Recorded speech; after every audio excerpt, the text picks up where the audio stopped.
அஸ்ஸலாமு அலைக்கும் வரஹ்மத்துல்லாஹி வபரகாத்துஹு. இந்த செயலுக்கு 70,000 மலக்குகள் காலையிலும் மாலையிலும் துவா செய்வார்கள். அது என்ன செயல்?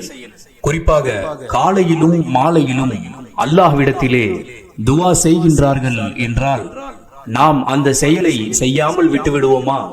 70,000 வானவர்கள் நமக்காக துவா செய்வதற்கு காலையிலும் மாலையிலும் நாம் என்ன செய்ய வேண்டும் என்று அல்லாஹ்வின் தூதர் நபி ஸல்லல்லாஹு அலைஹி வஸல்லம் அவர்கள் கூறினார்கள்.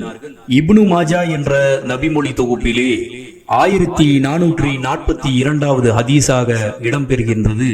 அல்லாஹ்வின் தூதர் நபி ஸல்லல்லாஹு அலைஹி வஸல்லம் அவர்கள் கூறினார்கள், ஒரு முஸ்லிம் சகோதரர் மற்றொரு சகோதரரை நலம் விசாரிக்க காலையில் செல்வாரே ஆனால் 70,000 மலக்குகள் அவருக்காக மாலை வரை துவா செய்வார்கள். அவர் மாலையில் நலம் விசாரிக்க சென்றால் காலை வரை 70,000 மலக்குகள் அவருக்காக துவா செய்வார்கள். அவருக்கென சுவனத்தின் கனிகள் தயாராக வைக்கப்படும் என்று அல்லாஹ்வின் தூதர் நபி ஸல்லல்லாஹு அலைஹி வஸல்லம் அவர்கள் கூறினார்கள்.